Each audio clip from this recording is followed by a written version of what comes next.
मनमोहन सिंह और सोनिया गांधी की सरकार ने, जिसकी बात बहुत कम होती है, वो कानून बन नहीं पाया और उसको कानून को सांप्रदायिकता के विरोध का कानून दिया गया था, जिसमें यह व्यवस्था थी कि अगर कहीं दंगा होता है, सांप्रदायिक दंगा होता है, तो उसके लिए सिर्फ हिंदू जिम्मेदार ठहराए जाएंगे, चाहे उस इलाके में हिंदुओं की आबादी 1% हो, तब भी मुसलमान नहीं, हिंदू ठहराए जाएंगे। कौन शुरू कर रहा है, किसने किया, इससे कोई मतलब नहीं है।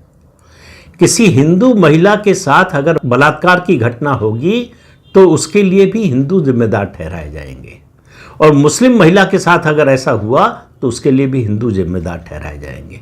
इस तरह के प्रावधान थे उस कानून में। वो देश का सौभाग्य है कि उस समय विपक्ष, खासतौर से भाजपा के विरोध के कारण, वो विधेयक कानून नहीं बन पाया, लेकिन विधेयक तो आया। उससे इरादा पता चलता है। तो सवाल यह है कि मोदी के आने के बाद समस्या क्या हो रही है? समस्या हो रही है बुद्धिजीवियों के एक बड़े वर्ग को, जिनको लग रहा है कि उनका अधिकार छिन गया है। उनको नेहरू, इंदिरा गांधी, राजीव गांधी, मनमोहन, सोनिया के राज में ये आदत हो गई थी और ये उन्होंने विश्वास कर लिया था। उनकी जो ताकत है वो सरकारें बनाने और गिराने की है। वो जिसको चाहेंगे उसको मंत्री बनाएंगे, जिसकी चाहेंगे उसकी सरकार बनवाएंगे। ये देश के बुद्धिजीवी, जिनमें साहित्यकार और पत्रकार सब शामिल हैं, जिनके अंदर एक सेंस ऑफ एंटाइटलमेंट आ गया था, अपने को जनतंत्र का चौथा खंभा मानने लगे थे।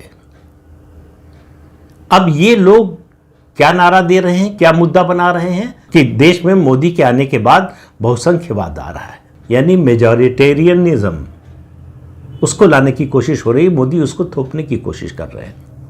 अब आप जरा इसको तर्क की कसौटी पर कसकर देखिए। हमारे देश का संविधान जो बना है वो इसी आधार पर तो बना है। हमने जो जनतंत्र का मॉडल अपनाया है वो इसी आधार पर तो बना है, बहुसंख्यवाद पर। जिसकी मेजॉरिटी होगी उसका शासन होगा, जिसकी मेजॉरिटी होगी उसकी बात मानी जाएगी, जिसकी मेजॉरिटी होगी वो जो चाहेगा वो कानून बनाएगा, जिसकी मेजॉरिटी होगी उस कानून को मानना पड़ेगा। उसको रोकने का अधिकार सिर्फ और सिर्फ सुप्रीम कोर्ट को होगा, और सुप्रीम कोर्ट रोक देगा तो उसको भी पलटने का अधिकार जो है, जिसके पास बहुमत होगा वो होगा। शाहबानो का केस याद कीजिए, सुप्रीम कोर्ट का फैसला, उस फैसले को संसद में प्रस्ताव लाकर पलट दिया गया। वो राजीव गांधी के समय हुआ।